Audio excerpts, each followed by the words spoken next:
guys, welcome back to my channel.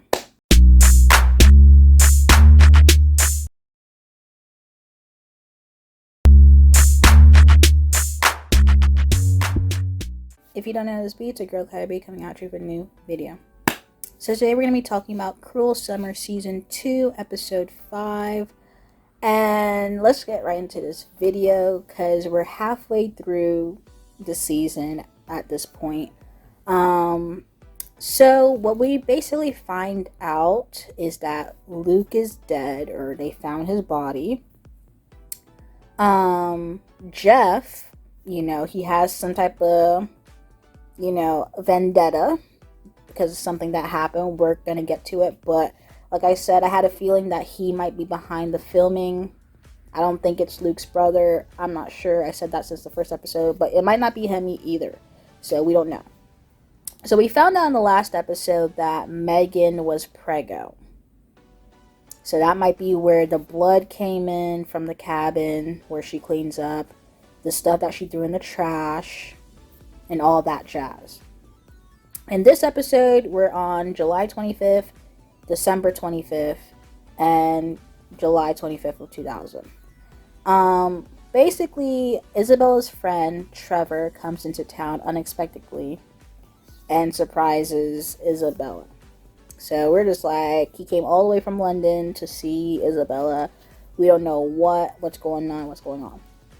We see, in a few different flashbacks or scenes that we always see Isabella, like, always writing a note or postcard to her best friend Lisa. She always talks about this Lisa girl, but we haven't really seen her. We don't really know her, but she's writing postcards and whatnot to this Lisa girl. So, this whole situation, the lawyer is like talking about something about what happened in St. Bart's. I don't know what happened in St. Bart's, but obviously we find out at the end of the episode, Lisa, the best friend, is dead. And she died from drowning. So that really puts Isabella as, the main suspect now. It puts it back onto Isabella because Trevor is an op. Granted, that is his sister that passed away, and whatever. But he's an op because he came to town looking for Isabella, and he was just about to air her out in front of random people that you don't even know. Like, she was supposed to tell these randoms, like, all her business at one time. Like, she was only in that town for, like, maybe a month or two. Like, calm down, bro. Like, oh, they don't know? You didn't tell them? Like, bro, calm down. Like, why you want her to air out her business in front of everybody? And, like, oh, they don't know about what happened? You didn't do this? You didn't, like, please be for real. Anyway, we see, in 1999 of Christmas, Megan is acting a little weird. Obviously, she's acting funny after the whole Luke, after being at Luke's house. She accused Isabella and Luke being together, having something together behind her back. She felt a little jealous of that. Also, with that being said, she has her secret. She's meeting that, older man that was shooting the guns in the first, shooting the birds in the first episode at a cabin, bring him food and stuff like that. She has, like, we don't know what's the bounds to their relationship, but she's obviously, very friendly with him to even go up to his home and give him a Christmas gift. It seems like Megan and Luke and Isabella are drifting away from each other. I don't know for what. I think Megan is having this whole money issue situation that, Isabella and Luke are, they have easier access to money than Megan does. So she kind of has this, like, something about it, like, it's, like, unfair, whatever. But we also see that Megan is kind of, like, although she tried to, like, work hard to get out of Chatham and, like, go to college or whatever, she's always cheating the system in some way, somehow. Because, she's doing her little, I think, her drugs that Isabella found. She's doing the drugs. Then since she's a coder, she found a way to change her C+ to 90% A. Like, like, granted, she's just trying to do anything to get out of this town and go to college. Obviously, Isabella sacrificed her,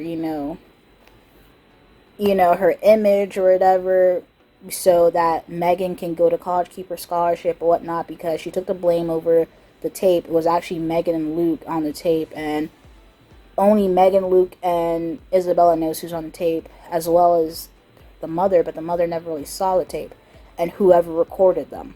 But with that being said, I think also Jeff knows who's on the tape because he also clocked it. He's like, I know that laugh anywhere and whatnot. So Jeff also knows who's on the tape.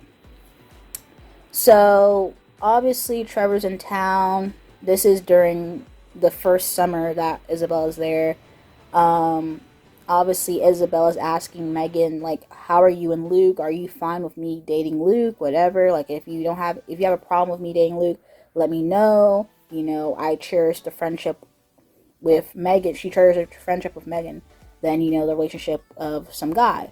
Obviously she sees how, Luke doesn't like, he always has like a face whenever Jeff and Megan are talking and whatnot, and stuff like that. So she's just trying to like be honest and open about what's going on. Obviously Isabella does like Luke, but she's just trying to cherish that friendship. I feel like Isabella really does sacrifices a lot for Megan, because I'm just like, I granted you're trying to be a good friend, whatnot, but Megan won't do the same for you. Like, you gotta know that from the jump, she won't do the same for you. So, obviously, she ends up, when Trevor was there, she ends up kissing Trevor, but Trevor's like, you know, you're doing all the, like, you're a changed person from the last time he saw her, because, she upped and left, never called, never sent word for him, and he had to track her down somehow to find out what's going on. So obviously something that happened in St. Bart's is, like, really serious, and obviously what we know by now, at the end of the episode, is that Lisa ended up dying. So it's a really huge thing, which was her best friend.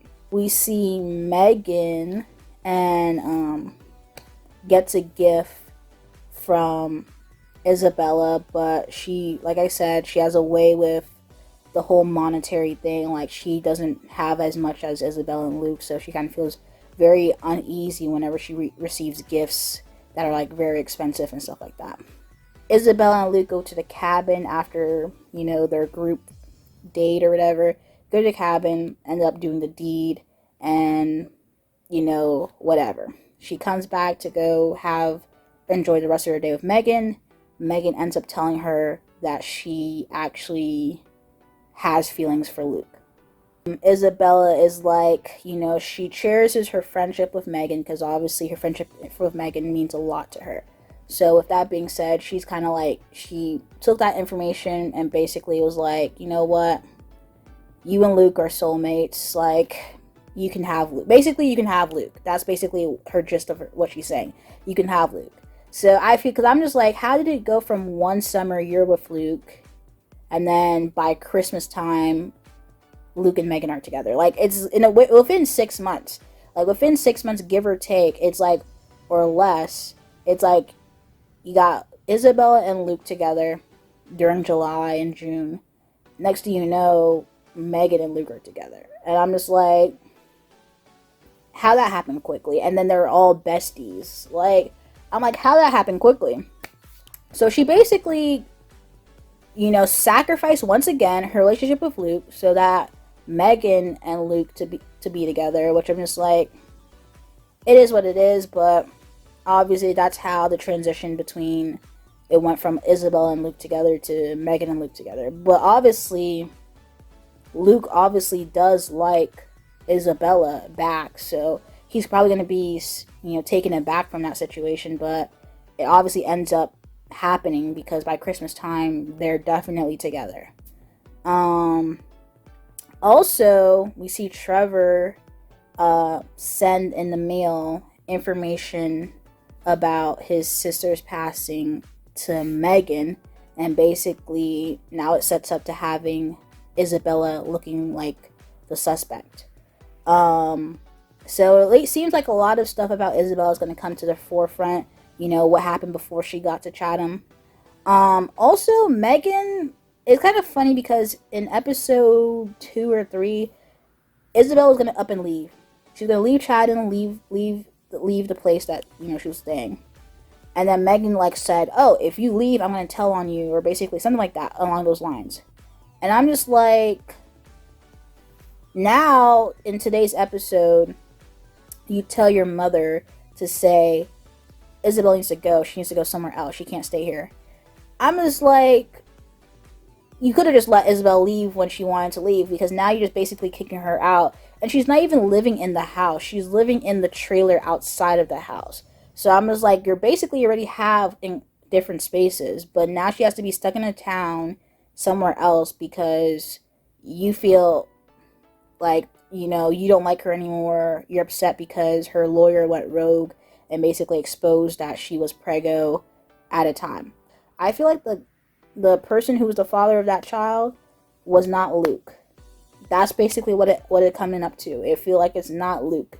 Luke is not the father. Like, I don't think Luke is the father of this child. I just don't think so. I don't think so. You know, if it adds up how it adds up, it's not Luke's. So with that being said, I just feel like Megan just moves really funny. Like, I haven't seen anything that, you know, Megan showed to Isabella that she's like a really true friend. I never seen it. I always see Isabella always sacrifice. She even tried to say, like, I hope we can save her friendship in, like, in the 2000s when they're going through that, you know, the whole lawyer situation. And she's just like, yeah, we can never resuscitate our friendship. So I'm like, what even happened between them? Because I'm just not getting the vibe that Isabella did something really horrible. I'm just not getting that vibe. I'm just not getting that vibe. But that is episode 5 of Cruel Summer. I don't feel like Isabella killed Luke. I mean, as much as it tries to add up with the whole Lisa situation, I don't think she killed Luke. I feel like she was there when it happened. I feel like she knows what happened to Luke, but I don't think she killed Luke. I feel like it was if anything, it was an accident. It was never premeditated or anything like that, and they covered it up. But Megan or somebody else entirely is the suspect of what happened to Luke. So, or even the guy that Megan's meeting up in the cabin in the woods. So, but we're halfway through season 2 of Cruel Summer. This season is okay. I mean, it's not as great as season 1, but it's very much enjoyable. I'm trying to figure out how did Luke die, because in a span of 6 months, Luke is missing. You know, they said that they haven't seen him since New Year's Day. So, and Christmas was in episode 5. So, if you haven't seen Luke during Christmas Day, what happened? Like, what happened? Because I'm just like, he's missing for over 6 months now. They just found his body. So, what happened during New Year's Day, New Year's Eve, the couple first days in January? What happened to Luke? But anyway, guys, if you like this video, like the video, comment down below, let me know your thoughts, comments, concerns, and if you haven't subscribed to my channel, subscribe. Anyway, thank you guys for watching this video. Peace.